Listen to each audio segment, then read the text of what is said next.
Hello?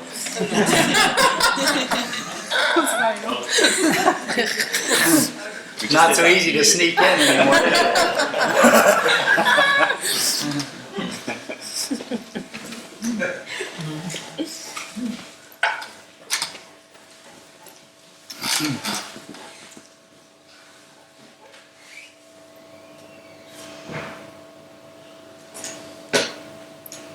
What we're sharing at this meeting is beyond the words that are being said. What we're sharing is so complete and so absolute, so everything already, that words don't even come close. Words are just bridges or concepts which point to something else. What's being pointed to is the experience of need, the experience that this is incomplete, the experience that something needs to happen for what's being looked for to materialize is illusory.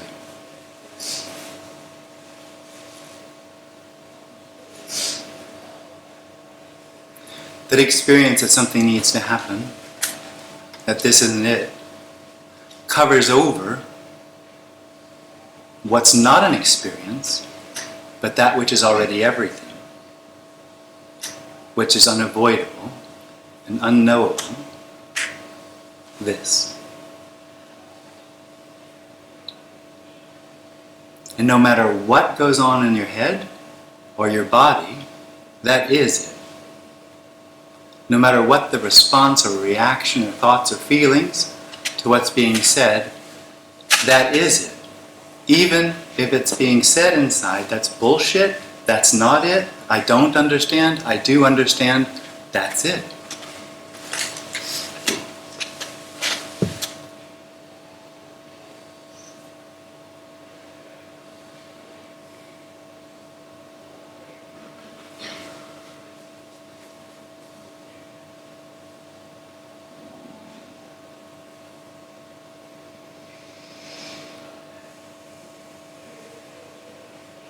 The individual lives in a world of knowing, so it partitions everything.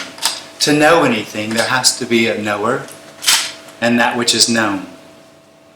So it's a category, it's a way of understanding. The individual functions in the world through what it thinks it understands and what it knows.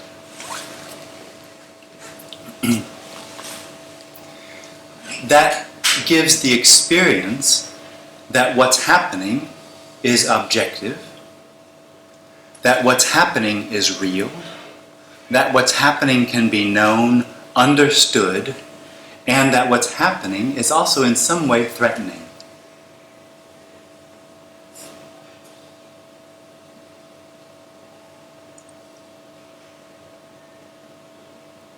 So what's being pointed to is what is, without that need to know or understand. The difficulty will be that it sounds like what's being suggested is understanding or knowing is wrong, that the individual which needs to know and understands shouldn't be there, or that there's something to get if there isn't anyone around. And the problem for the individual is the experience of being in the individual, the experience of knowing, are also it. There is nothing that's not it. When I say it, I'm talking about the absolute. I'm talking about the unconditional. I'm talking about the unavoidable everything. I'm talking about this, what is. So, because it already is everything and nothing needs to happen, there is actually nothing to say about it. By saying something, there's sort of a presentation that there is something that could be said or should be said or something needs to be changed. And that is just illusory. There's a message or there's a sharing because there's an apparent individual that says this isn't it. So there's an illusory message saying that's not true.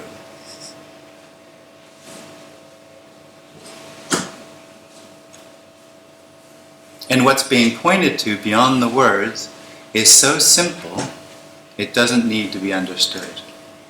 it is already everything.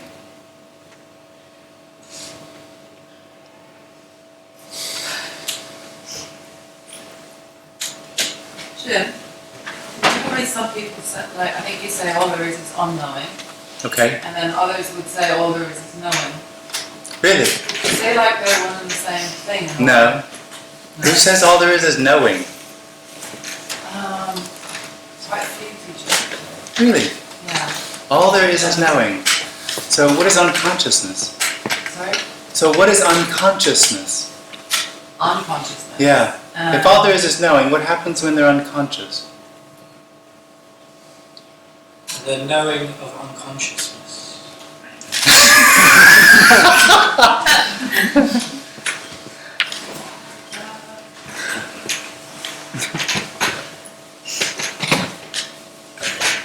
Well, it's just that, I guess, but there's no separation or...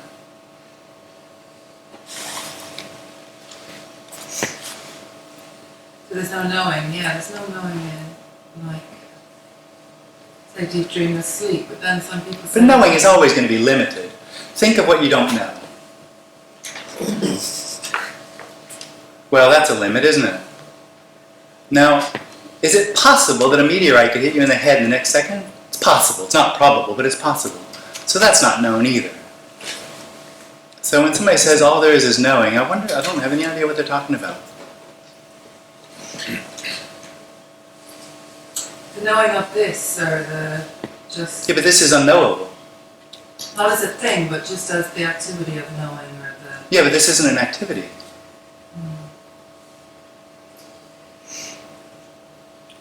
But yet, there's a cognizance of this. Yeah, but that's a function or something happening. And what's being pointed to is the emptiness of that. So the unknowingness of that. The individual thinks it knows what everything is. And we talked yesterday a little bit about a psychic reality that the individual can have. And part of that psychic reality is knowing everything. The I can detach in a way and become consciousness in a way, or the awareness in a way, that it knows itself as God or knows itself as knowing everything. But it's still limited. So how would you explain unknowing then? How would you say all this Oh, is right. unknowing? Tell me what comes into your head when you think of what you don't know. And that would be the explanation of what the knowing is. That would be the explanation of what the knowing is. Unknowing, yeah. Unknowing. I don't know. Is that what you said? Yeah, that's what I said, yeah.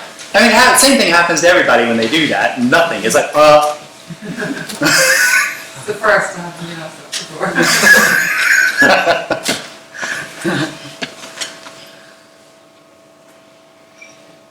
But that's all there is. Well, there's unknowing appearing as knowing. Yeah. So knowing isn't actually a solid something that I can have. Because when you say all there is knowing, it sounds like there's someone that has knowing. Someone can know as a solid thing.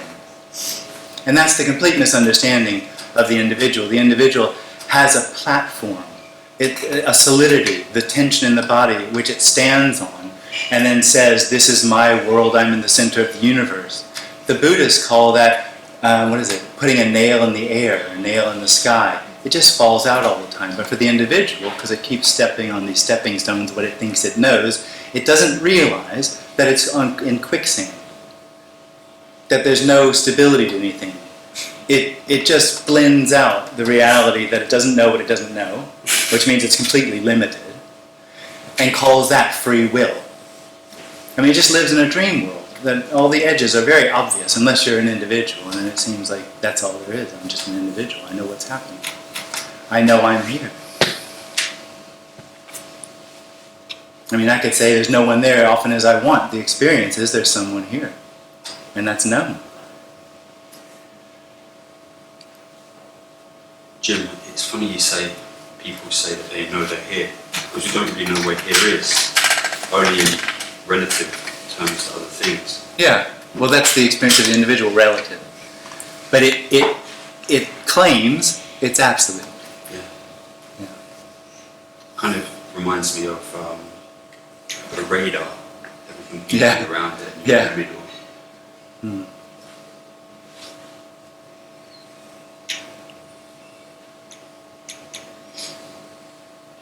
But it would be like a very inefficient radar machine, because it would be the radar identifying with all the points, saying, oh, I know what that is, I know what that's me, that's me, that's me, that's me. What if? Because there's still the It does radar. it anyway. Because there's still a radar without an individual. There's just no one in there claiming any of it. There's still a function. This doesn't run into walls often. I mean, with the radar, you might have unidentified things in it, but you still think you know that you don't know what they are. So it's kind of relative.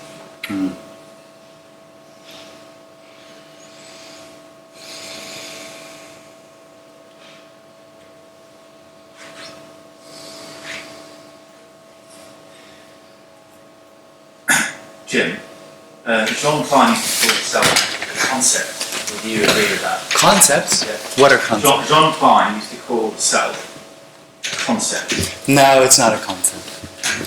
That's just too superficial. Because then you could just change your concepts and you'd be somebody else. Or decide you're not and then you wouldn't be.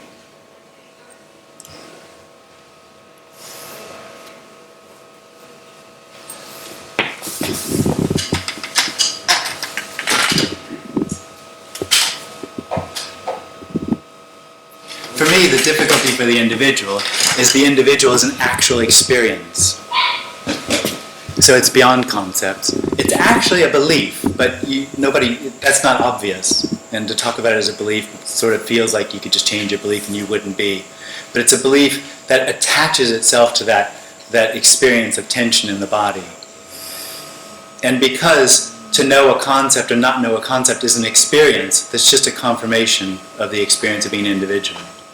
The individual is trying to avoid or get out of being the experience of being an individual through a different experience. It wants to experience that it isn't, or at least it thinks it does. So when the self fell away over there, did you have an experience of heaviness or relaxation in here? Like, Yeah. I guess when it's happened for me at times, like sort of it's almost physical kind of. Not relaxation is strong enough a word, it's sort of more of a heaviness that you feel like something there that was there somehow isn't there. Did that happen over there or? Well, I think the way it falls away for people is probably very different. So there's definitely a relaxation that happened here.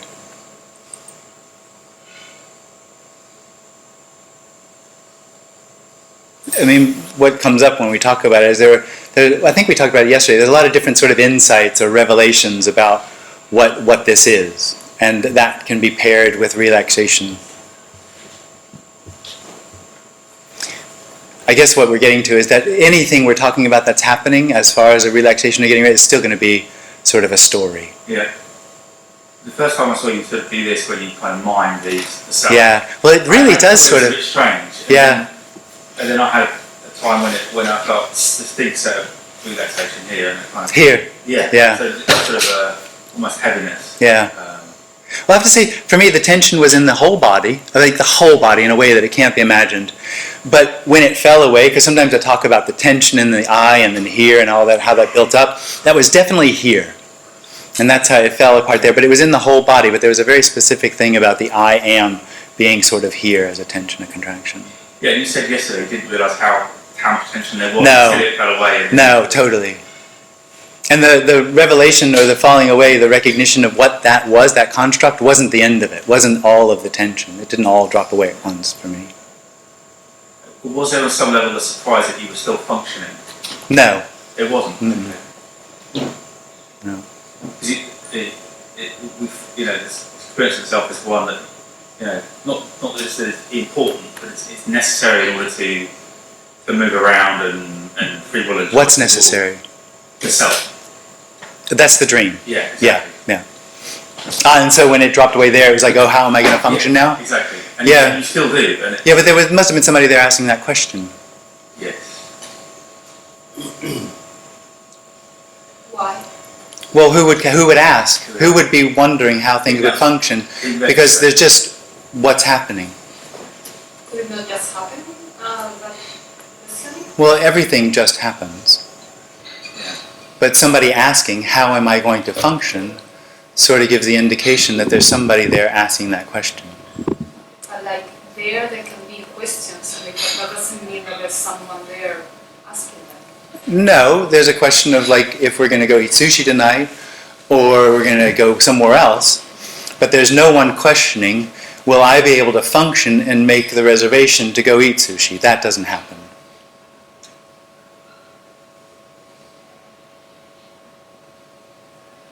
The thoughts of latency functioning in the world still arise, but thoughts latency, what does that mean for me, fall away?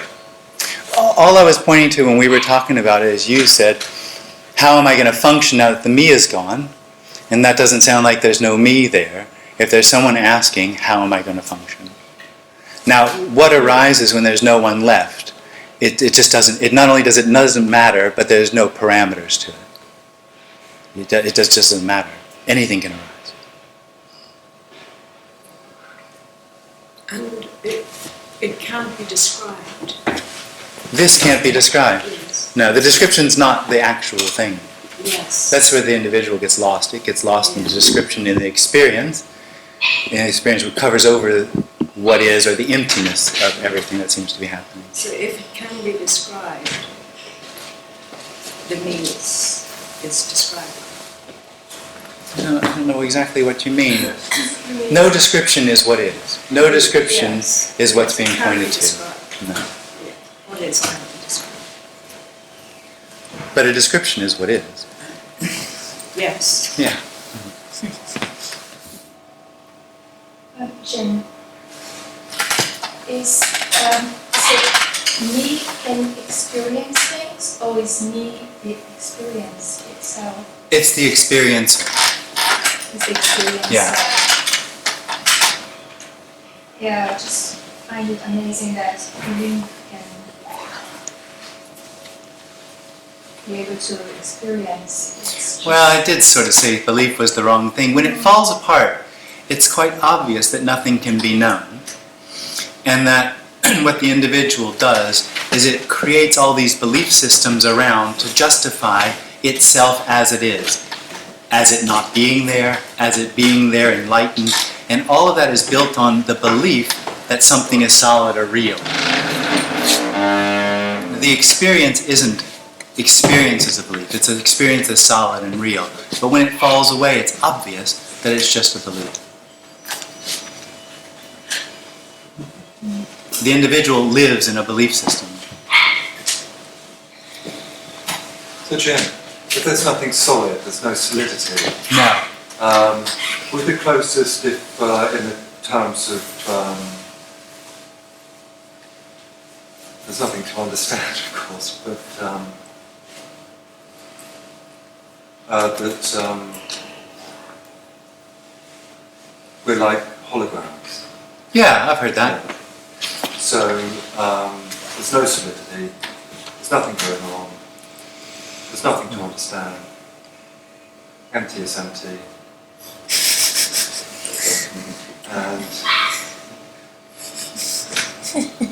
we're a hologram.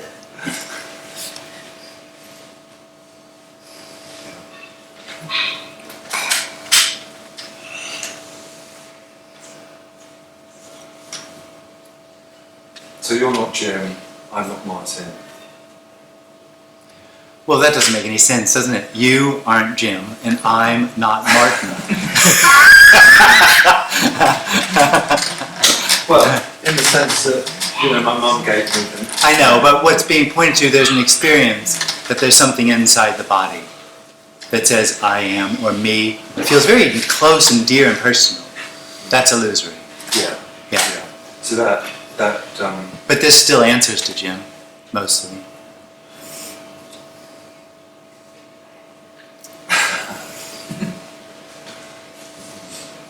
yeah, it's really helpful to. Sorry. No, it's helpful to a degree, if you like. I can see your mind. see that I'm a hologram. Ah, right. You never will. Nobody sees her a hologram. Okay. This isn't. It's amazing, isn't it? This is about unknowing, not something, not a new fantastic spiritual psychotechnic knowing. Like a Blade Runner. Like a Blade Runner, yeah. It's simple. It's not. It's really not looking for something else. The individual is looking because it thinks that something. So it's looking for something else, like seeing or knowing that this is a hologram. And it's really a lot more simple than everything being a hologram.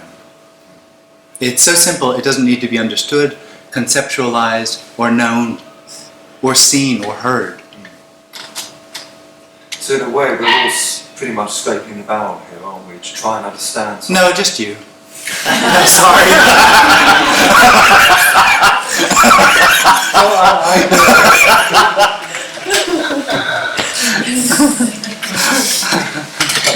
No, I don't think we've gotten to the bottom of the barrel yet. No. Well, I have. Oh, right, okay, good. Yeah. Well, that's progress, isn't it?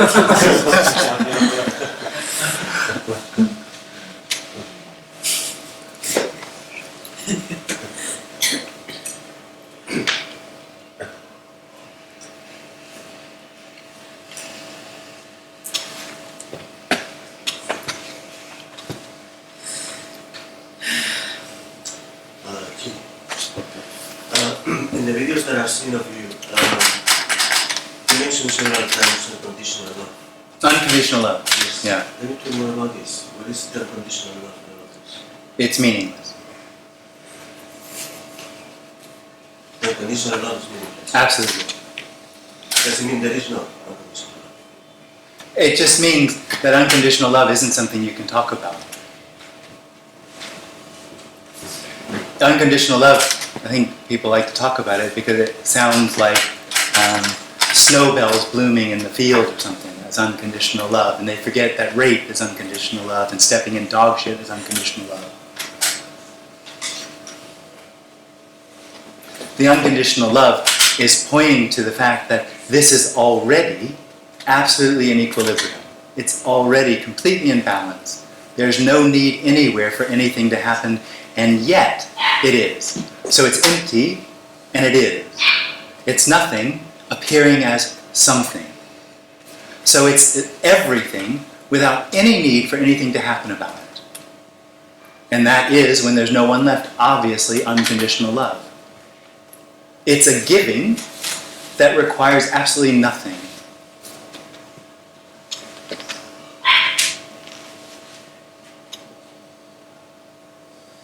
The individual feels, because it's an experience of separation, that this isn't it. So it misses the fact that this is an explosion of color and form and sound without any need or demand for it to be even as it is.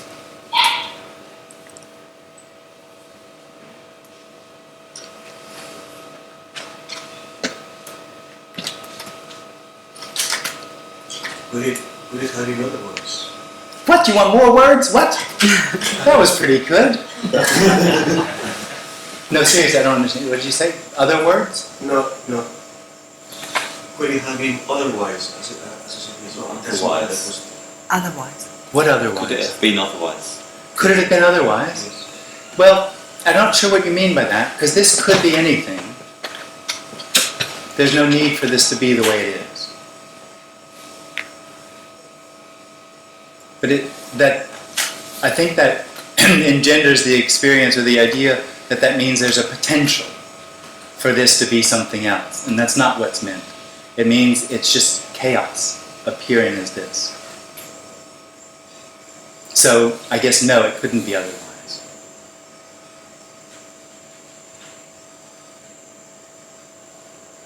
But it doesn't need to be this way either. Jim, after the session yesterday, as I said, I was feeling quite relaxed and had experience of taking the bus home, and it's quite a long journey. And but the journey definitely happened to me. It was sort of the you know, it was quite not an out of body experience. I know you can say it's not an experience. There's definitely a sense of that I was a sort of a witness to what was happening. And then I went out for a drink with my friend, and then I felt I could hear myself worrying about, you know, and then sort of the eye came back again. And since then I've had irritation's the wrong word, but I was sort of but I guess there's nothing I can do to sort of revisit that bus journey, is there? Because anything that trying to achieve that again would be of the self, right? So I just have to kind of just let it do that. So I'm kind of in this strange situation of having quite an epic bus journey, but sort of after that. Well, just to cut it a little short, we're not talking about a witness. So there's nothing here that witnesses what's happening. Well, struggling for names, but yeah. Okay, well, if it wasn't a witness, all right. And if there wasn't anybody there during the bus journey,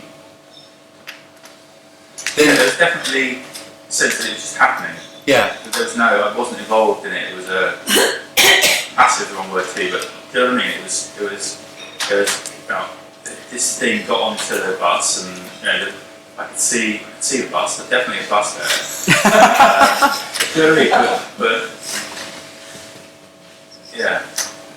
So I don't know what that was. But, no, me either.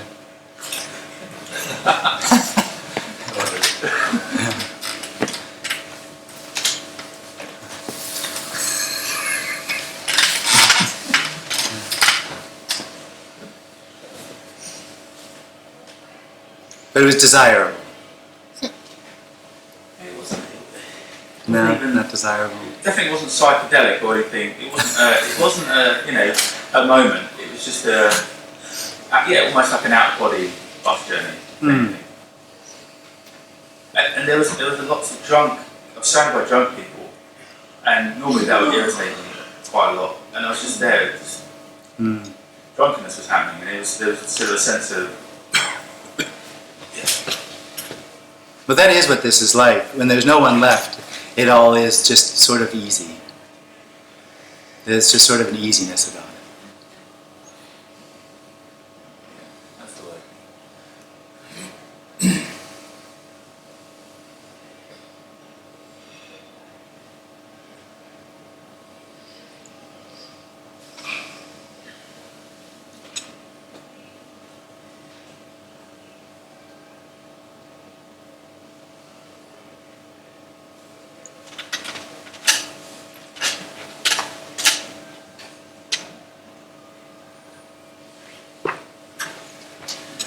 Jim, yesterday you were talking about this idea of a contraction, and Experience. I think you were saying that that's driven by the individual. No, that's not right.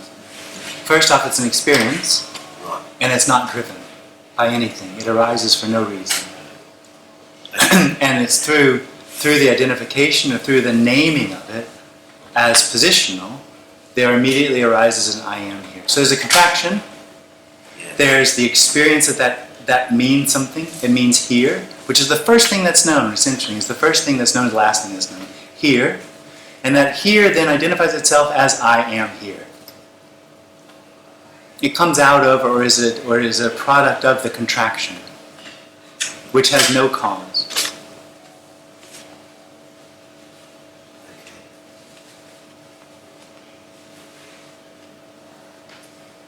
It has no cause. Essentially, my question was going to be, is that cause the need to know?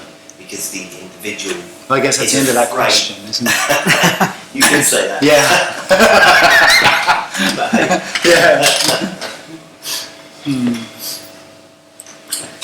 But at one point you did say something about the individual and the need to know. The individual needs to know. Yeah. It's kind of afraid of unknowing. Oh, it's terrified. It's death. Unknowing is death. Yeah. And that is an enormous amount of energy of the individual is avoiding what it's afraid of. and all fear is the fear of death.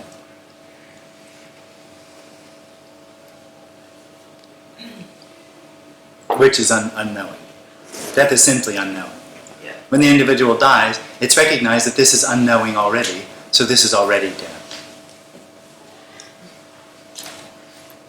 Can't fear just arise as fear spontaneously? Well, what happens here anyway, I can only talk about what seems to happen here. If a bus is coming at me, there is a certain contraction up here which you could say is fear, and then sort of moves this to get out of the way. But when it comes to dying, fear just doesn't seem to arise around death. So that kind of fear is like a mechanism. Yeah, right, survival. Yeah. Lion, run. Yeah. The body. The body does that. So even if if the illusory sense of self isn't there, it's still prevailing. Well, look, all that's being shared is what's been revealed here. There's no authority here. I'm not claiming any universal understanding, there's no claim here. What's just being shared is what's here. So that's the way it appears here. I've heard that Okay. before as well. All right. Well, good.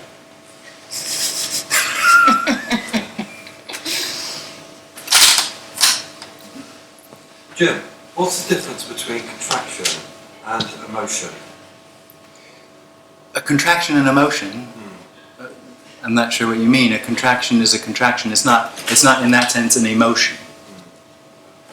And emotions are just experiences or feelings that arise and fall away. I would say the contraction is actually deeper or more profound than emotion. So the contraction is what makes the emotion personal. Is that what you said yesterday? No, I don't think I did. I think the I makes it personal. You said the I was a contraction. The I arises out of the contraction. Shall we start over again? Let's start over again. First arises a contraction. Or this is how it was revealed as it fell away. It fell away, and all these little bits were then obvious of how it constructed itself.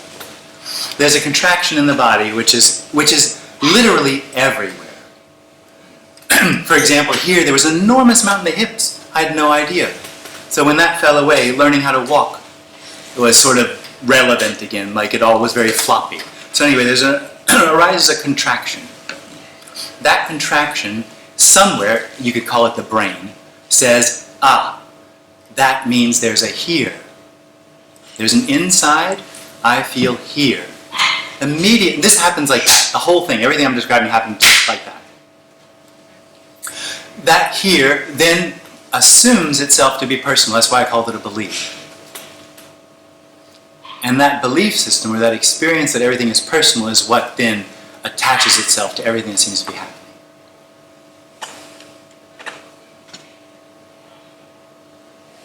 That's not helpful, just so you know. That's not helpful. That description doesn't help.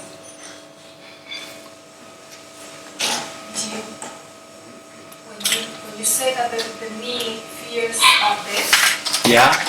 you mean the death of the illusion of the entity, not the death of the body? It fears absolutely the end. It fears the end. It fears unknowing. It fears the end of itself, and that differentiates itself into change. It actually fears change.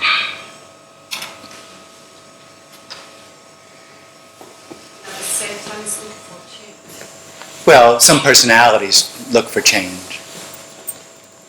Not everybody does. In my case, I can see all the time they're looking for a change because it's not enough. They're seeking, and Yeah. at the same time, the fear of What I'm suggesting is a change that you're not in control, that you don't experience being in control of. The individual will avoid that. Like it's right, it's avoiding unknowing is what it does.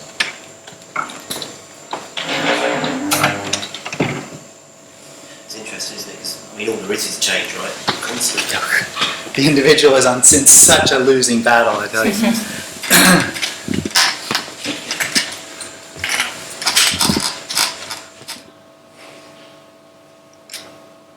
Jean, you said yesterday that whatever is happening within the me has got no impact on what's can happen in this so-called collapse. So what I'm asking is that, has longing got any impact? Nothing does.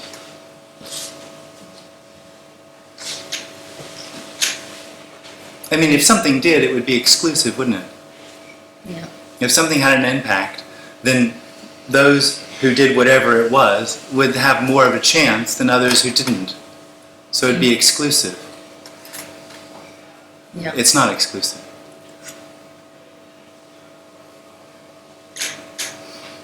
Or another way we could say it is that it has no impact because that longing or not longing or anything is already what is.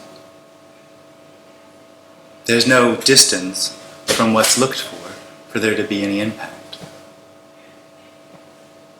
The individual, the experience of separation, isn't real. So there's nothing that could bridge the gap that doesn't exist.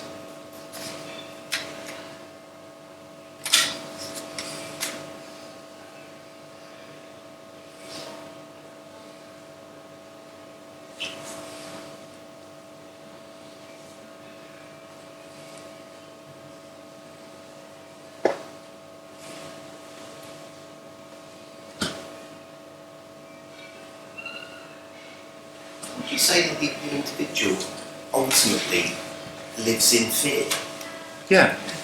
Underneath all of it, there's fear that's there. Absolutely. Need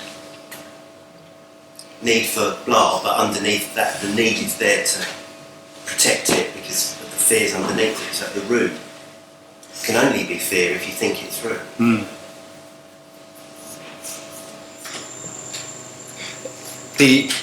What I am is only revealed when it falls away.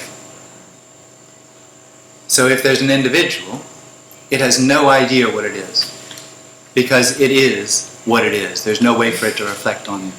So it's only... Huh? It's a mystery. Well, yeah, it is. Yeah, absolutely. But which is revealed when it falls away. Yeah. When there's no longer anyone trying to understand it from now. Yeah, that's what is left when there's no one there. But the actual falling away of it is here was the revelation of what it was. It had never been revealed before what it was. There was nothing that had any intimation of what it was. Just a complete surprise.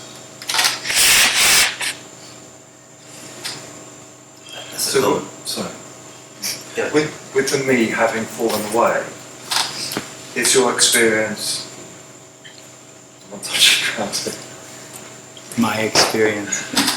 Well, look, I've only got English language to Well, don't use communicate experience. something No, go for it. Let's do this. So, this sense of easefulness, Yeah? okay, is it like when the me falls away, you're falling back on a whole load of fluffy kittens? No. Or lambs? Fluffy kittens! Small little kittens. No, it's a little more like cotton wool. Okay. Yeah. No, it's not like that. No. There's something that happens when there's an individual. So, anger arises. It thinks that that's important. It thinks it should or shouldn't be there. It judges how it feels about the anger, and it is in relation to it and tries to do something with it. That creates a real solidity around the experience of anger. When there's no one left, it's just anger. Oh, okay. Anger. Anger's easy. Yeah. It's actually a bit ticklish. Okay. The individual never recognizes it as ticklish because it's all busy judging it and being in relationship to it. Anger can't be anger because it's in a contracted sentence. When there's no one left, there's just anger. Yeah. Wow. Because anger. Yeah. Wow. In the vastness and badness. Wow. The me never goes wow with anger. It always goes whoo. But when there's no one left, it's wow. Anger, sadness, wow.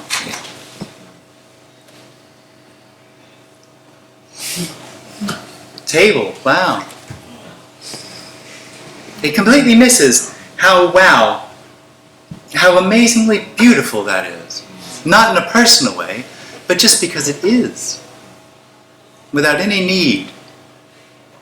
The vibrance, aliveness of the isness of what that is. And is in the sense that it's completely empty. Is in the sense that there's no knowing of what it is.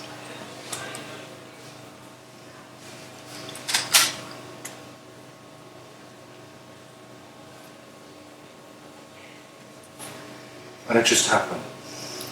What did?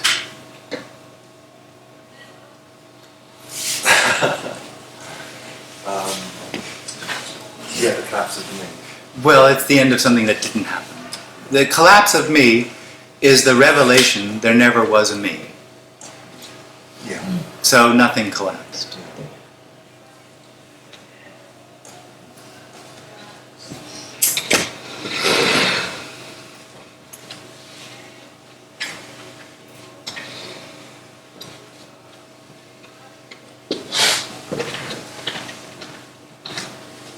Is it kind of the end of a dream? Yeah, absolutely. Yeah. The end of the dream, a very complicated, so multifaceted appearance that, well, it's not really an appearance, that there's something outside of what appears. There's something else. It seems so real, and it seems very complicated and important as well. And that all just falls away. And what the amazing thing is when it falls away and there's nothing left except what is, what's revealed is there only is what is. There was never anything else. Ever. So what's going wow? What's that? What's going wow about the table? What's going wow about the table? Yeah, I'm just expressing it. I mean, at home, it doesn't normally go wow. But when we talk about it, like I said, about sitting down in a room like this and talking about it, it does bring it a little bit more, and so that's just an expression.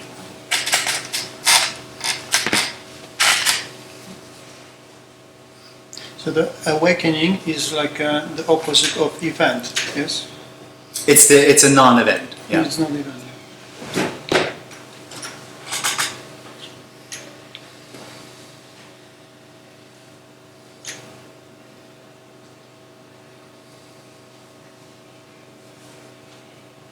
One could see, or maybe not see, how the great religions of the world have conceptualized all the juice out of something which is so incredibly simple and a mystery. Yeah. I think there are elements of the sort of still in the Orthodox Church which express something of the mystery. Yeah. Of not, but goodness me, what a lot of stuff people have to sort of wade through to get to the nugget of gold, as it were. Yeah. You see with a chair, so one understands, my understanding is like naturally it's inseparable from all there is. So would you say is it the brain's functioning that separates off as a thing called a chair? No. It's not separate from all there is. It is all there is. And so whatever is all there is. It's only the individual that comes out and says there's something else. By being in relationship to what is, it seems to create a space where there seems to be something else. That's illusory. There's only what's happening. And because that's unknowable, it's also obviously empty, or meaningless, or without purpose, or without need. It's very, very simple. It's just simply what seems to be happening. And within that there is the ability to distinguish between the apparent chair and the apparent table. So would that just be mental Yeah, the brain. Yeah. It actually, the brain, it's funny, if you go into neuroscience, we actually live in our brain. The experience, everything that seems to be happening is actually our brain doing it. Interpreting essentially. It's actually projecting it. So it doesn't actually receive and register what's happening. it just goes into a mode where it thinks it knows what's happening. And only when something happens, only when a threat comes up, does it register that as new. Otherwise, it just regurgitates the same images because it's efficient.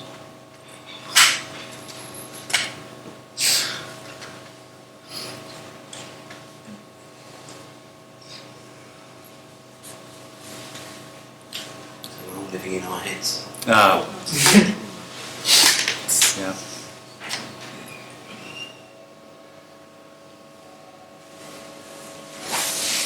Jim, earlier you spoke of me being a kind of coupling of this kind of belief that I am here with this sense of this energetic contraction.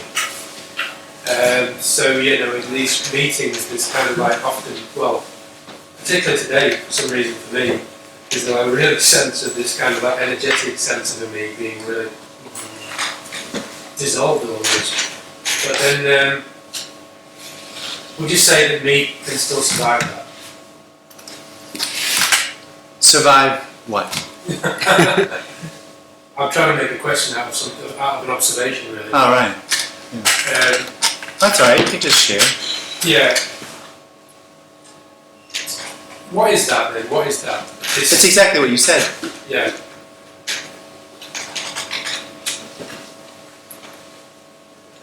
What is that energetic sense of dissolution? Well, I'll come at it a different way, because what it sounds like is the experience there is the breaking up of the individual has somehow special. Yeah. And it's just not. Okay. What about fish on the chips? It is energetic though. It's Oh yeah, it is. Powerful sense of Yeah. Yeah, and there's just no reason why that shouldn't happen, apparently. There's no reason why it shouldn't happen everywhere. There's no reason why any individual should leave this room.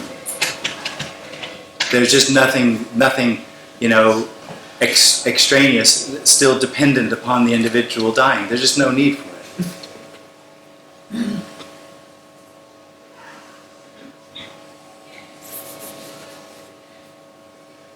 no need for it. I'm trying to get what you're trying to say there. Well, when the individual says, "Ooh, I'm falling apart," that's something special, as though something needs to be happening. Yes. Yeah. As though it's something special, and it's just not special. No. So there's nothing needed for it to disappear. Got you. So it's not going anywhere. No, absolutely not. No. Yeah. That's the whole point of the whole thing. I was talking to Neil in the break about all these different things maybe I shouldn't talk about, all these little awakenings, all these little insights or revelations that have been happening here, because it's all absolutely meaningless. Because in the end, what is revealed is that nothing's happening. There never was anything happening. Just nothing ever happens. It only appears to happen. It has no tail. It doesn't leave any footprints. Yeah. So that can't be the result of anything that apparently happened. Okay. Yeah. And that's already what is. That's what is. This is nothing happening. Yeah. So nothing is dependent upon nothing happening. Yeah. Which is the end of me. Yeah. Right.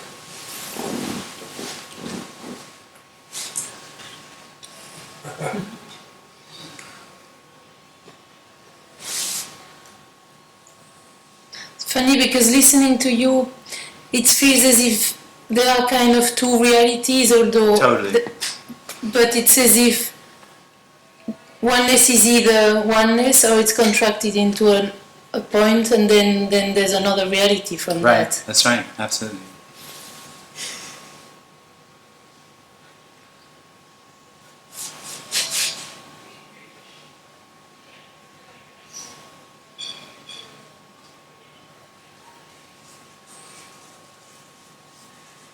And the seeking that I experience is very personal to me. Oh, And yeah. at the same time, it's just what's happening, Yeah. cloud happening, dog shit happening, seeking happening, nothing happening. Yeah.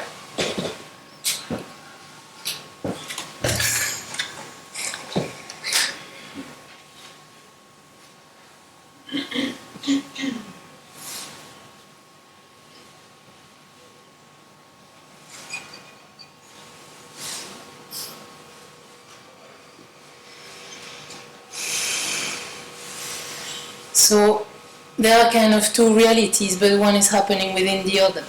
Absolutely.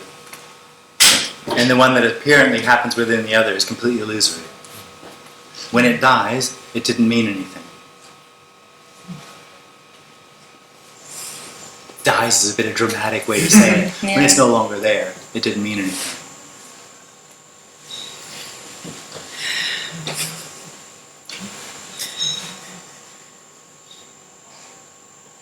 Such a pain in the arse, though, isn't it? Are we talking about personal experience here? Go back to knowing everything. At least you'll get something out of it.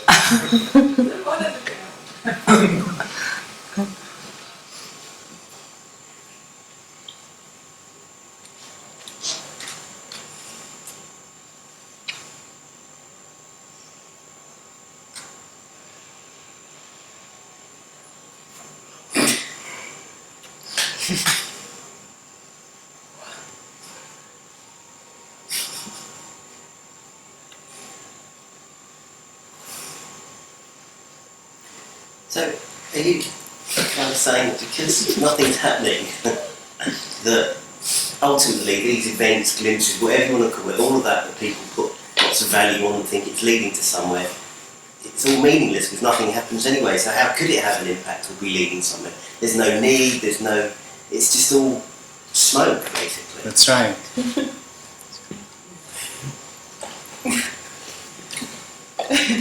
Covering over the simplicity that this is already complete.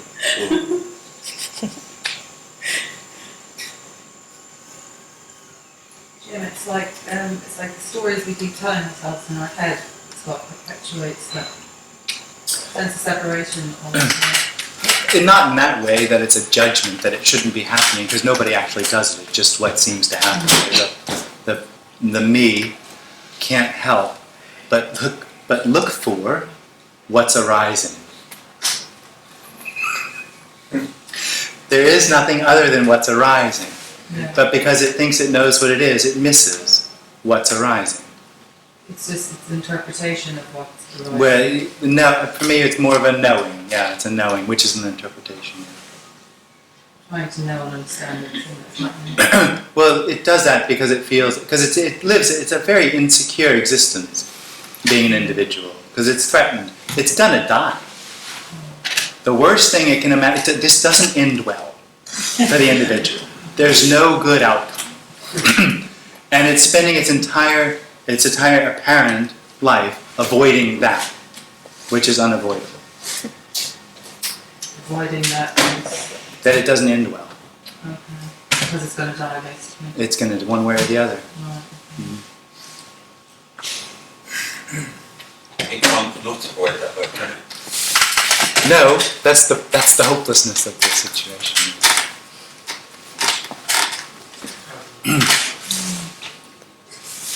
And somehow that experience of looking for something covers over how this, exactly as it is more perfectly what's looked for than anyone could ever imagine or believe.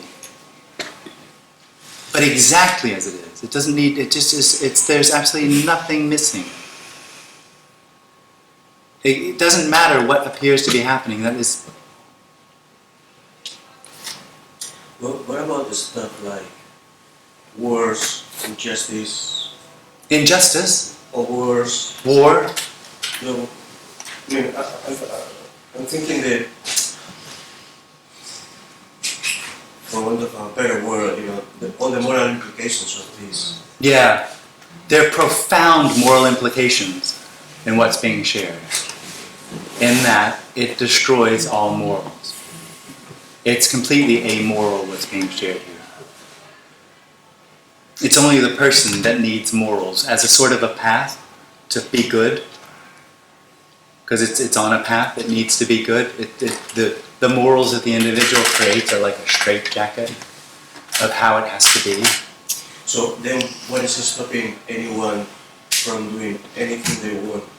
Well, the confusion there is that somebody decided in the first place to do something. Nobody's ever decided to do anything. There is no real individual. Morals are a dream. So when the individual dies and all of the moral implications die, nothing happened because there weren't any real morals anyway, because there aren't any real individuals. It's just a dream.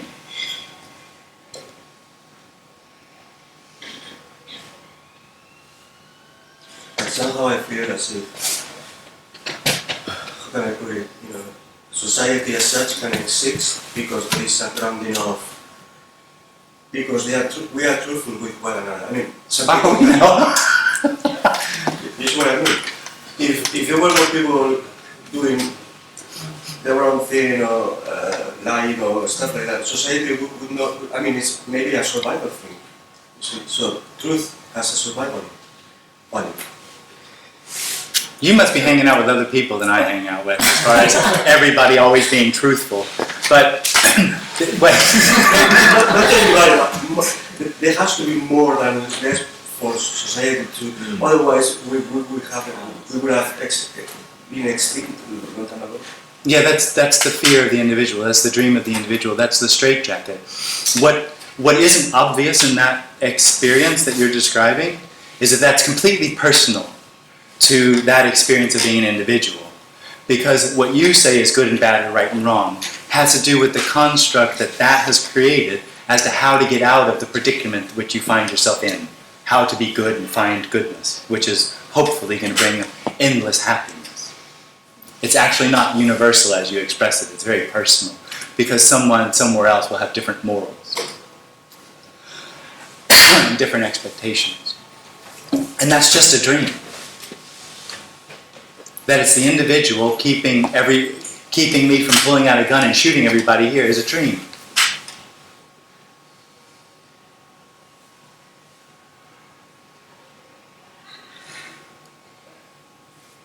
But for those affected, it doesn't feel like a dream. No, it doesn't. The individual, that's the problem for the individual. It's an experience. So it's not a belief, it's not a thought. There's no way out. It feels real. That's why the suggestion there isn't anybody sounds crazy.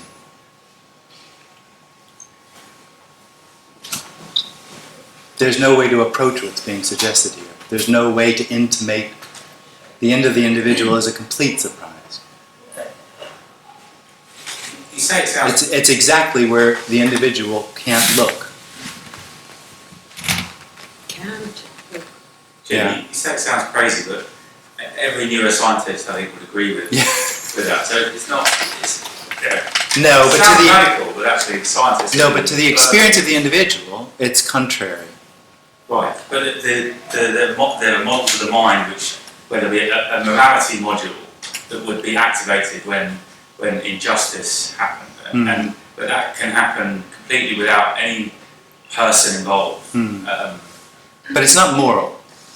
Morals are a very personal experience. In mind with which they will label in some way, and it will act without any person required. And it doesn't operate in isolation. It operates as part of a parallel process with no central mechanism, no central self. Yeah.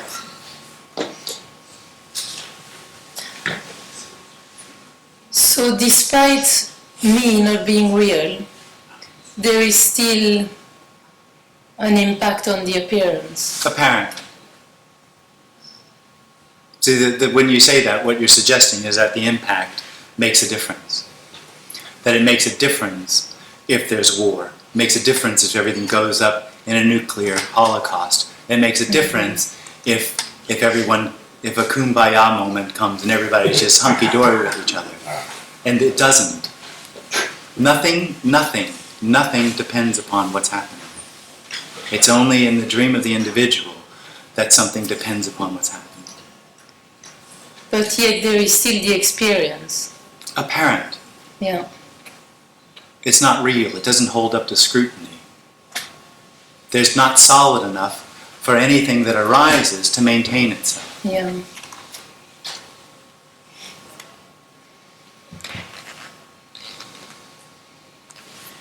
If what is happening has no significance to anyone, then what is happening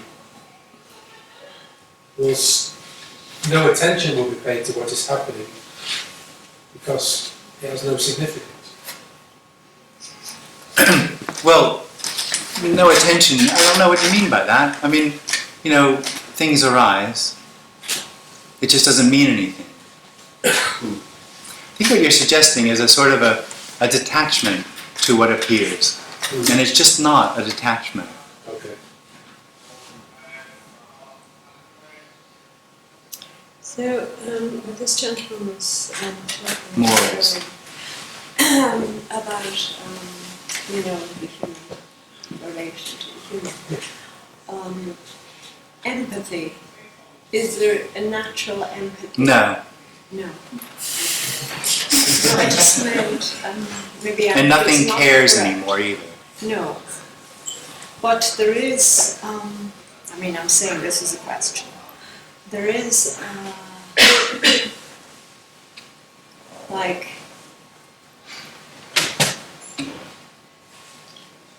there can be, if something happens, there can be A response. a response. Yeah. Well, that's what's happening here.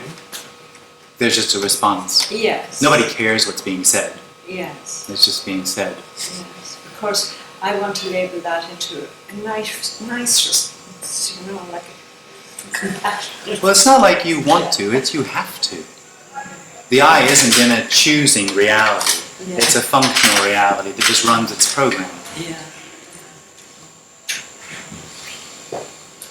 But I know animals don't have a meaning. And but they're, animals who have a family, they take care of their young. It's just a natural whatever thing. Some of them eat them. But that's true.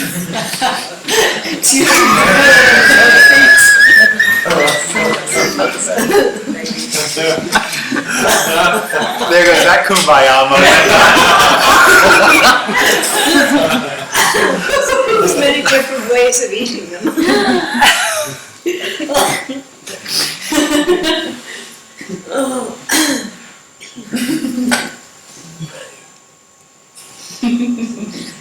So whether this is appearing or not, it makes no difference. No.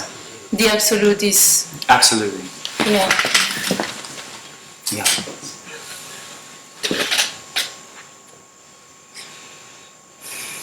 That's freedom.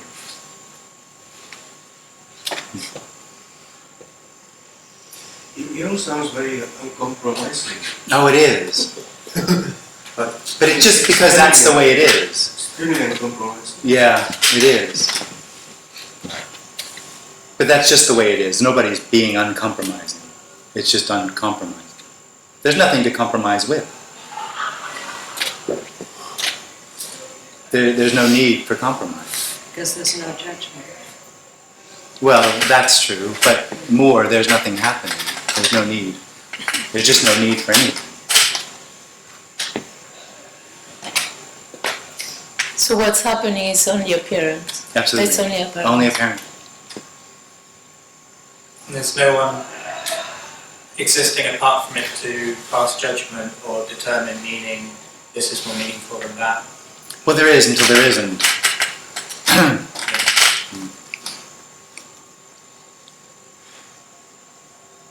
And paradoxically, then there never was.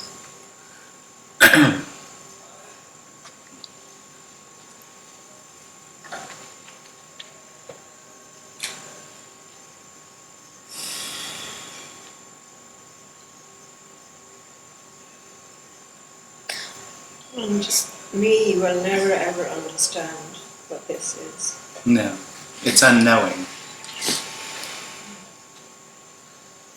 So the only dream of disappearance is that it's personal.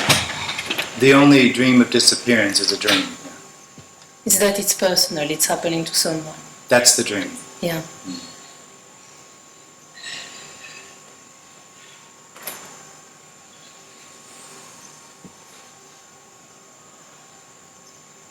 But the experience is it's happening to me.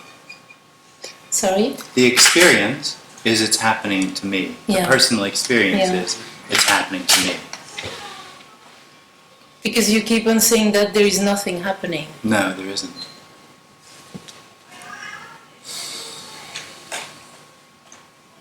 But it is and it isn't at the same time. It appears to happen. Yeah.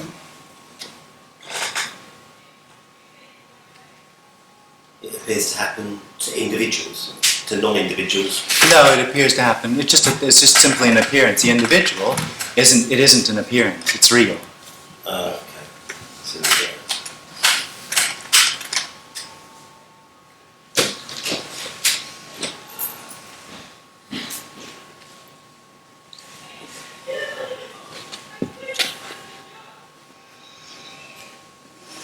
So when there is no more individual, the appearance is still there, but it's obvious that it's just an appearance. Totally. You don't spontaneously combust. Well, let's see.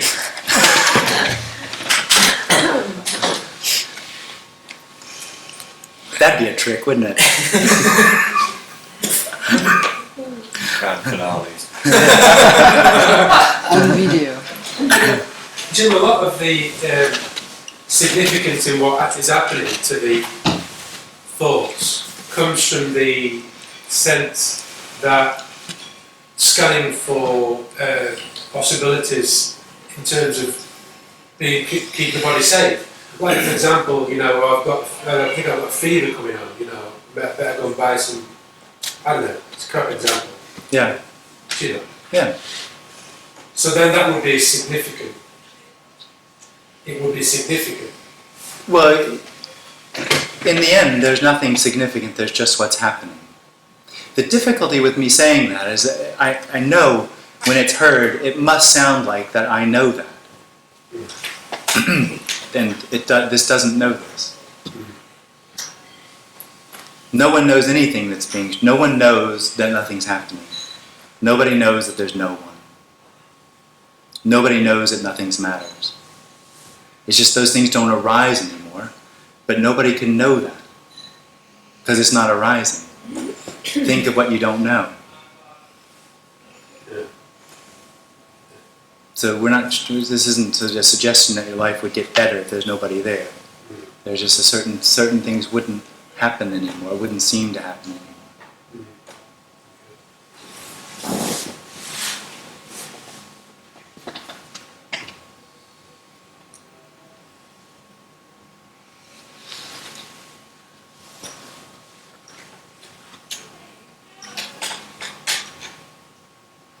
Kind of stops you in your tracks, doesn't it? Think of what you don't know. Oh, I know. But it's actually true because we don't never know anything. No, there's nothing can be known. Only in the kind of, you could say in the immediacy of it, of this kind of, it's that functioning of knowing, I suppose you could say, but it's not known as a thing. It's not solid though. No, it's not. Because you might know where you live and you might know how to get there, but when you get there, it might not be there anymore. I mean, it's just nothing is really known. Yeah, not as a thing. It's No. just, yeah. Jim, can you talk about the kind of resonating?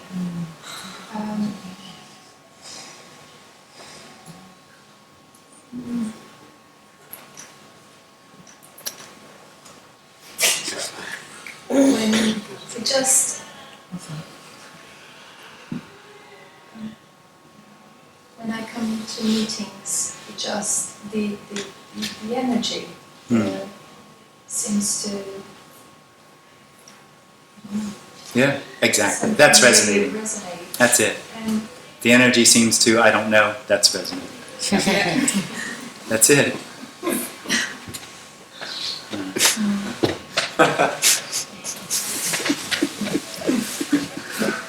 Well, it doesn't mean anything. No, doesn't.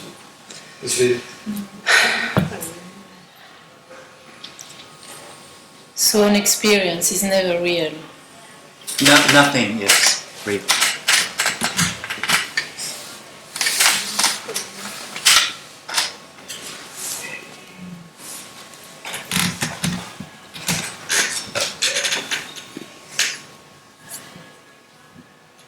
Is that Shakespeare meant when he said all the world is a stage?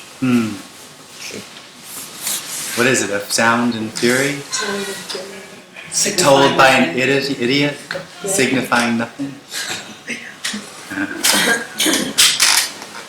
When you say nothing is real, it's like saying, well, anything that's real is no thing. Anyway. Well, you can hear it that way. Yeah. Yeah.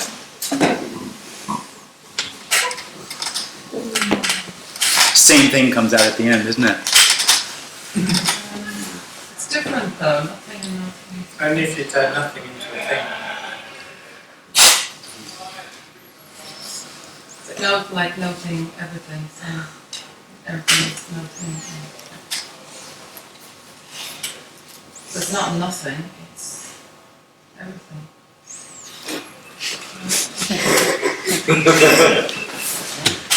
You know what I mean? Like, I do. like- It's nothing, everything, nothinging, but it's not. It's neither of those things, but it's both of them at the same time. Yeah. But there is no time, so there's just what is. Absolutely. Yeah, but it's not nothing. Nothing is just like, Yeah. Nihilistic. It's not a thing. no, Yeah. no. Yeah, I know. I say nothing. People would like me to say no thing, because nothing sounds like a black hole. Yeah. Yeah, like. But no thing is the same conceptual quagmire, because people get an idea what no thing might be. Like people think they know what unknowing is. Or that people think they know what I'm talking about when I say that this is it, or there is only what is.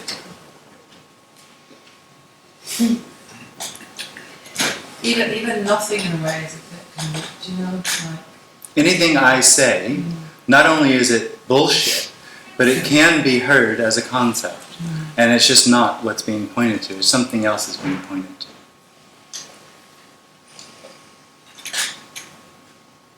Because it's not like nothing as in a vacuum or a void, or it's, you know.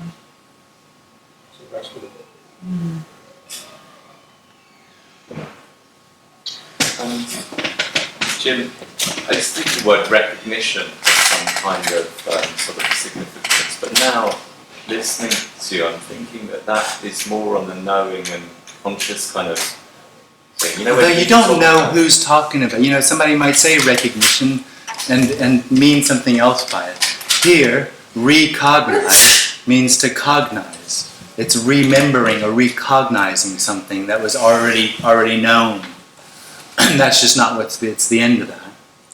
I use the word reveal because that's sort of what it was like, but of course it's not that either. when you say recognize, so recognized isn't even an aware, a consciousness thing, is it? It is. Recognize is in a consciousness. To me, it sounds it's like following a the conscious observation of something. It's and then rethinking something. doing something. Yeah, something that was already known. You Cognizing. talk about there being this recognition that. I know. But that is just another way of separating from. But we're going to get totally caught up in terms and everything because it just doesn't really matter in the end which word. What's being pointed to is something that seemed to be covered over being revealed. Which could be a recognition, a realization, whatever. Well, in the sense that you said at some stage that, I think it was yesterday, everyone here knows this or not knows this. So in that sense, it could be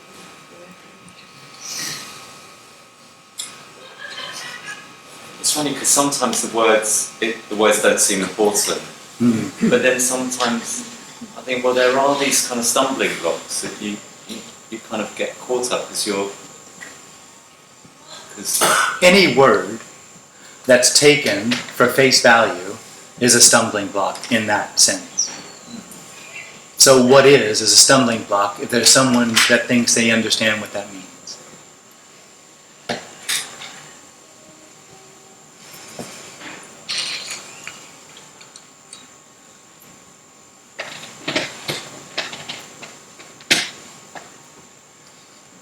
So, by trying to understand it, they make it special. Well, they actually are trying to control it. That's what the individual does. It tries to control, Yeah. it tries to find permanence, it tries to find pleasure, and so it has no choice but to do that. It just does that. Jim.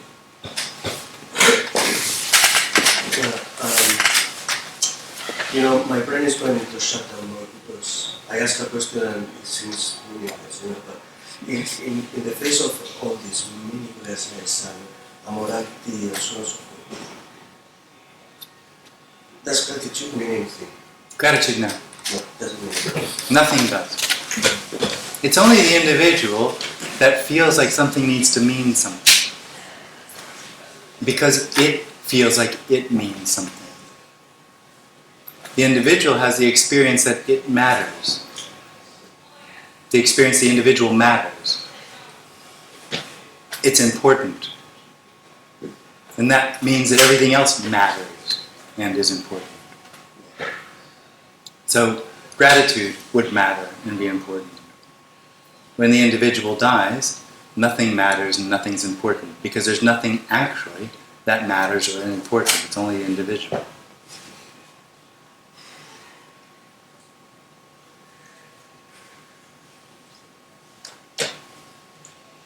Now the individual will come up with an idea of what it would be like to live in a world where nothing matters and nothing's important, which is a very nihilistic, dreary, unhappy world.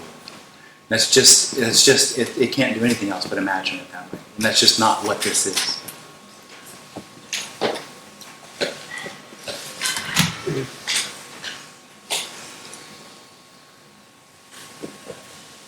Because if gratitude doesn't matter, gratitude is still happening. Yeah, absolutely.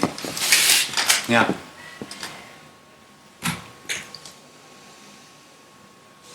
Would you say that, Jim, if morality is anything other than an appearance, then it would exist in other planets or other species? Only the individual is moralistic.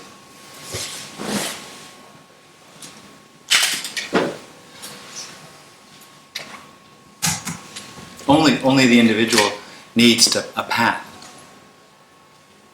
Morals are a path, a framework.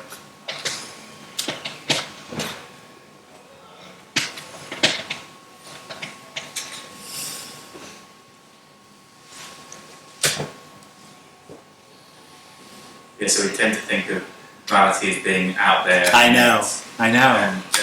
But yeah, we're completely comfortable with the Big Bang having no morality, or the solar system having no morality. The table having no morality. Or a lion killing a few deer having no morality. It's only when we're involved things get good and bad and why not.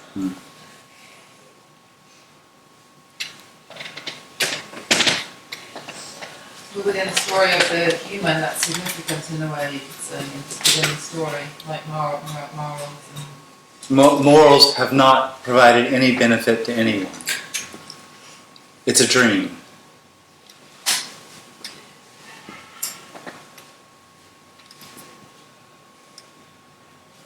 But if you live by good morals, you're less likely to hurt others.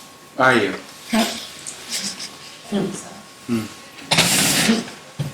There are people that say that. You don't think so? It's absolutely not the case.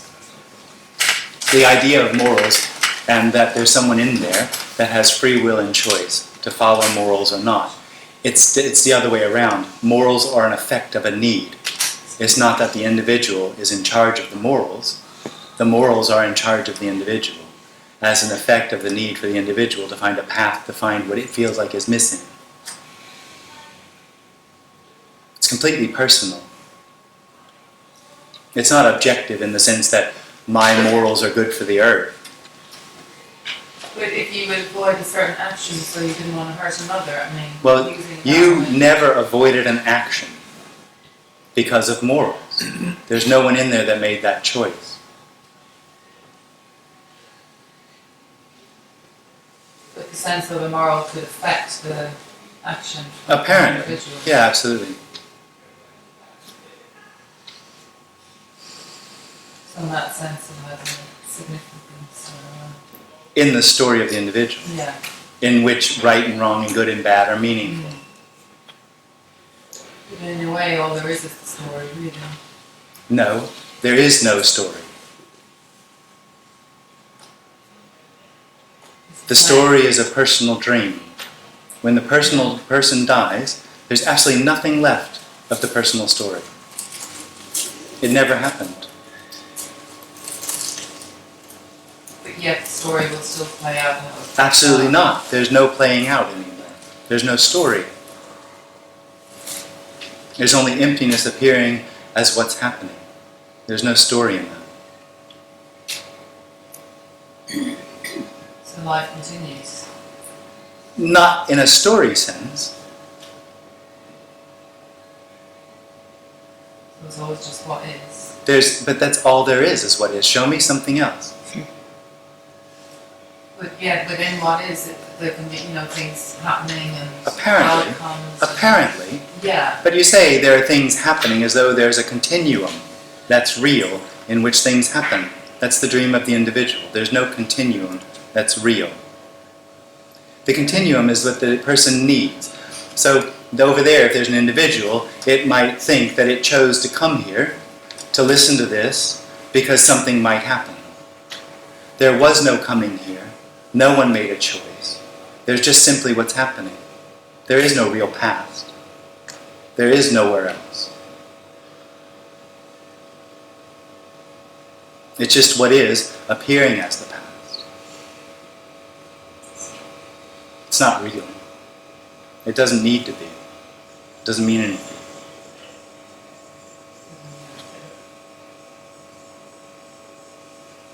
And if it doesn't mean anything, then morals completely fall apart.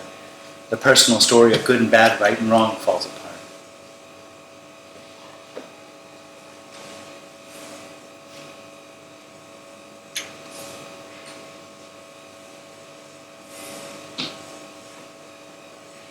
The whole conversation is saying there needs to be something else. That's the dream of the individual. There just doesn't need to be anything else. This is home.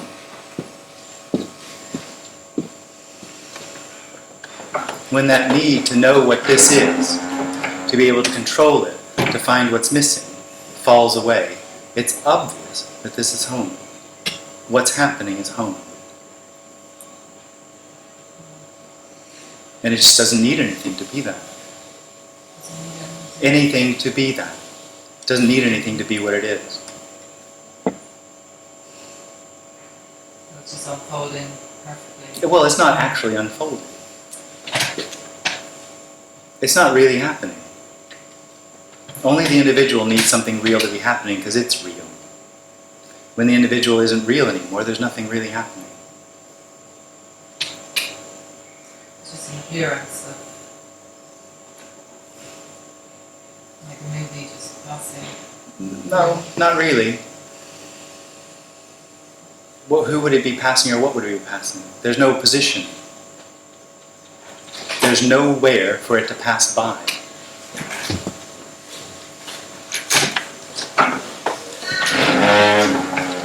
Yeah, it's appearing to happen. It appears to happen, yeah. But not to anything.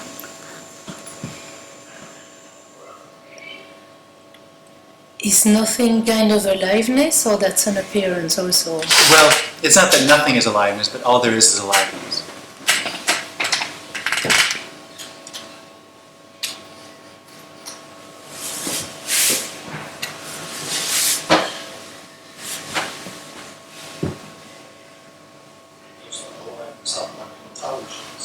Excuse me? Just our aliveness have an intelligence. No. It doesn't need intelligence.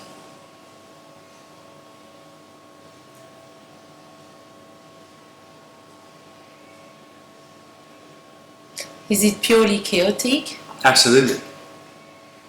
It's free. It's absolute freedom.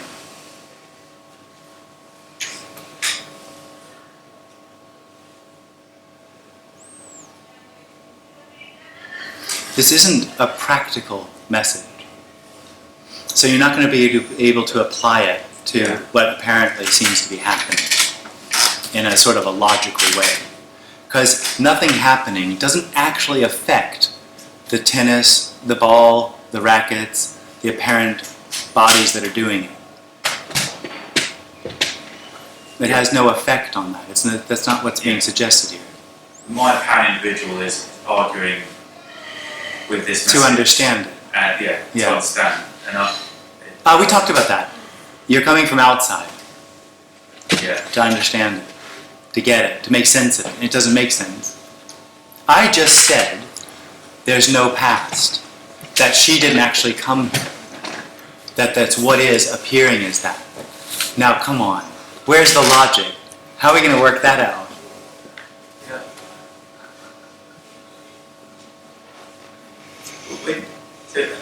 Yesterday, I think you said that you don't have memory of things that happened in the past, but yet you know what you said and what you haven't said. So if I try and say you said this... I didn't. I certainly didn't say I don't have a memory of what happened in the past. What I probably said was, it doesn't matter. It doesn't mean anything.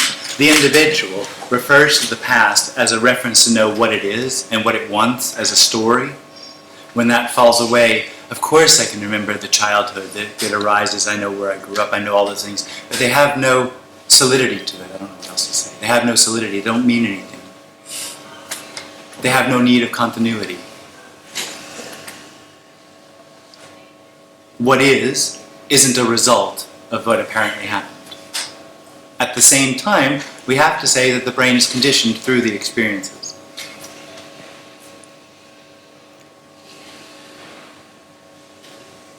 Neuroscientists would say that memory doesn't actually exist as a concept. You don't retrieve something from memory as per se. It's just another form of thinking. Absolutely. Well, that's what's being said. Yeah. There's only what is, and it appears as all these different things. Absolutely. That's it. It's actually apparently made in this so-called moment. So it's made anew, it's constructed in this moment. It's not retrieved. Right, exactly. So the neuroscientists say that memory isn't retrieval, it's just a conditioned mind.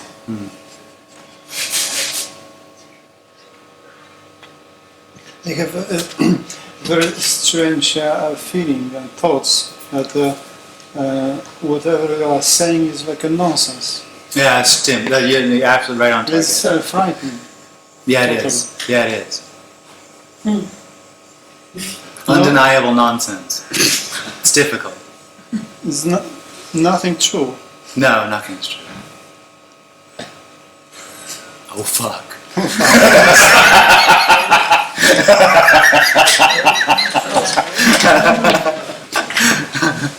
Yes, it's completely nonsense. Yeah.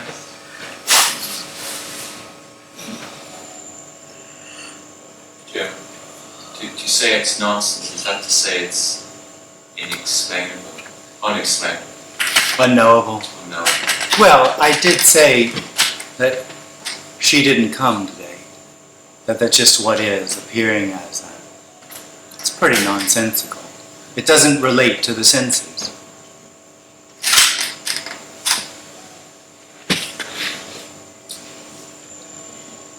So Jim, when, say, Tony talks about the beloved being in everything, okay,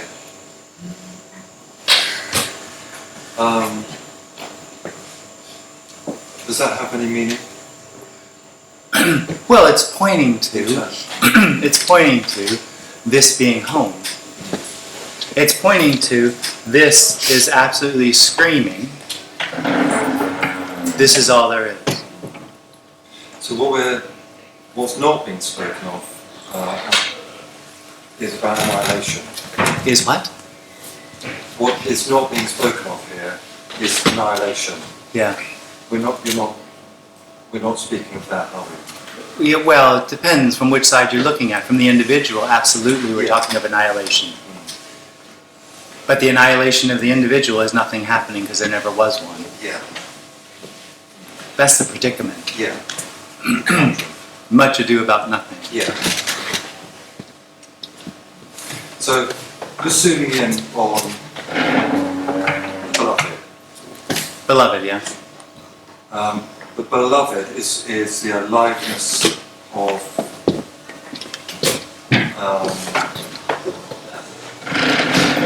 beloved is everything. Beloved is everything. Yeah. Yeah. The absolute, Yeah. unknowing. In the dewdrop, the snowdrop, the bullshit, in the baby lamb. Oh, the baby lamb. Right. I look after a few sheep, you see. Oh, right, okay, yeah. So in the hedges and the trees. But to say it's in everything, I think, is a little misleading. Sorry, Tony. It's because it is everything. I don't think you did say that. Oh, good. Oh, thank goodness. This is the beloved. This is all there is. Yeah, that's right. Yeah. Because this isn't empty inside. This isn't no thing inside. Somewhere else hidden. This is no thing. It just happens to appear as a table. Yeah. And happens to appear as a block of wood. Yeah. Or granite or whatever. Yeah. Marble. Oh. Yeah, that's all right.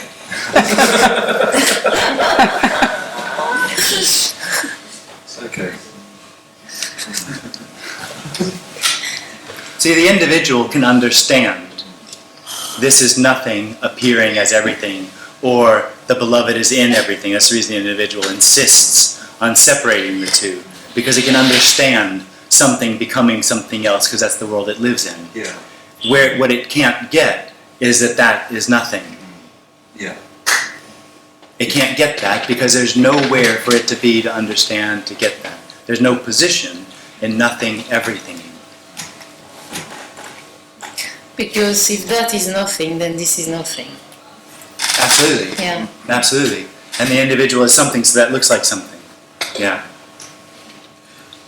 Where I struggle a bit is having come from a childhood with not a strong, but a fairly potent Christian narrative. Where there is given a lot of solidity to this, that and the other. To this message about nothing, emptiness, this is all there is, death, bonfire of vanity. Fullness, everything, aliveness. Yeah. Yeah. And I find that in my brain, what's left of it, there's not much up there, is amazing. Yeah. There's a potency which keeps me coming up, which draws me to come up on the train up here. Yeah, it's awesome. Yeah. Yeah. Yeah, I also recognise this is not a comfortable message. And I find that I'm looking for a soft landing. Yeah. And what you're suggesting, Tony's suggesting, is that there isn't one. There's no landing. There's no no, I'm using the analogy of, hence why I was talking about earlier about fluffy kittens.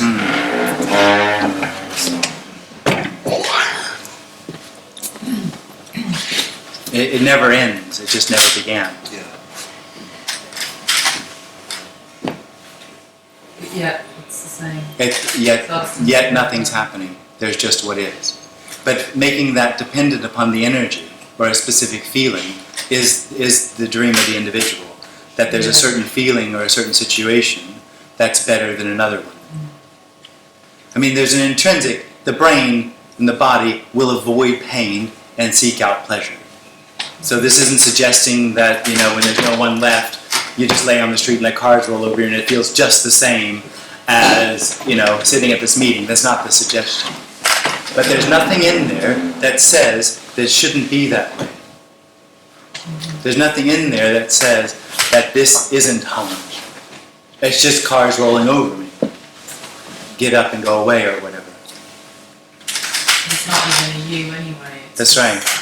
what is. But yet, while there is apparently an individual, what is still what is. Absolutely. So somehow, despite the individual being there, I don't know how to put it, that the individual is not completely fully in the way of it. It's not in the way of anything. The individual is equally home, equally perfect, equally unconditional love, equally not separate, equally unknowing as anything else. But from its own perspective. Oh, from its own perspective, it has no idea what we're talking about. It's in a dualistic experiential world where it experiences it as real and it knows what this is. But and it tends to think it's not quite finished. Not quite somehow it knows, because it's funny. No, it doesn't. No, it doesn't. It's clueless. When it dies there, it'll be a complete surprise. A complete surprise. But when I speak about these two people who ask me what are these meetings about, there is always an acceptance and a recognition of it for the first minute, and you can see, yeah, they know what this is, and then the mind kicks in. Wait, that means... No, but it's as if it's obvious, you know, but yet the mind will fight it. Yeah. It will suddenly come in and deny it. Mm. So somehow the recognition is always there from the point of the individual. There's somewhere that's some things that stays. I'm not moving from my position. The individual never understands this. It can't do anything with it. So what is it then that understands it? Well, what she said, that's recognition. Resonance. It's not the individual that resonates with this. The individual either doesn't understand it or hates it. Or misunderstands it. That happens. It misunderstands it and then attacks its misunderstanding. It loves to do that. What's that? Yeah, it attacks this message quite a bit. And that resonance, whatever, comes before any understanding. It just has nothing. Any thinking of understanding. It just has nothing to do with anything. The resonance. It has what? Nothing to do. It's not in relationship to anything. The resonance. Yes, it's very quick. It's really. It's not quick. It's timeless. That's really quick. But really slow. Seems really close. What's that? It seems really close. It seems, I don't know, maybe I know what I'm talking about at all. Like kind of immediacy.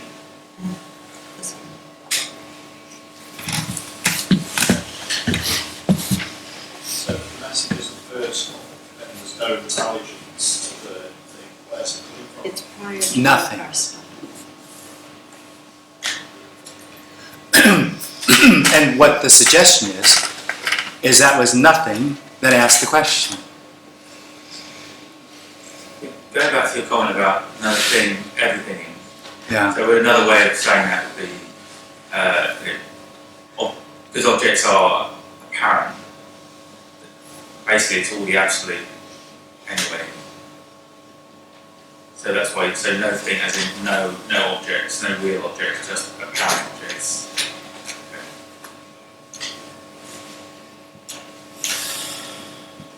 So we sort of mistake the appearance of objects for what's going on. It's the underlying. It's not really underlying. The mistake is what happens is in a mistake. Is the individual has the experience of solidity. It's quite obvious when it falls away that it's an actual apparent happening. That when the individual arises here, it arises in every. Oh, you know this already. No, go on. Oh, right. It arises in everything else. And that relationship is one built up, I'm real, and everything else is real. So the subject that thinks is, the apparent subject thinks it's real. It's not thinking. You mentioned thinking a lot. It really has nothing to do with thinking. The problem for the individual, if it were just thinking, we could just change the thinking. It's an actual experience. I experience myself. I know I'm here. I know I'm sitting in a chair. That experience is an experience of being real. That has the effect of making everything else appear or be experienced as real, which hides the reality. It's emptiness appearing as that.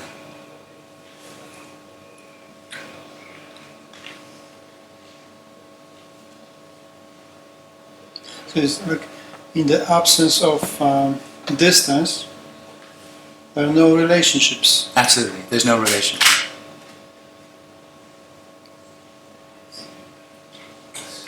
The thing is, from the point of view of me, it can't but see it as something going somewhere.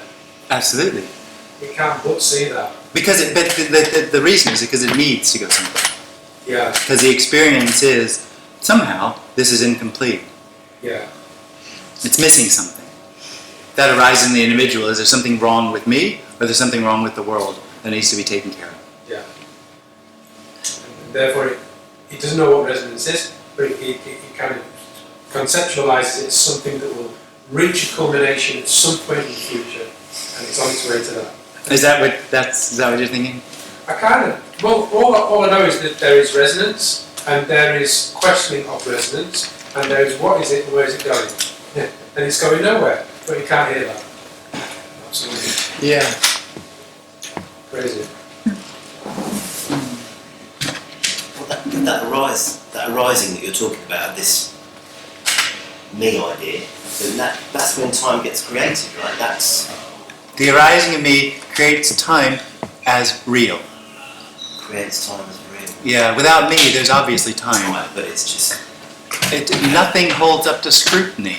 Nothing holds up to reflection anymore. The individual has the experience of being able to reflect and know what is. right. When there's no individual, everything still appears.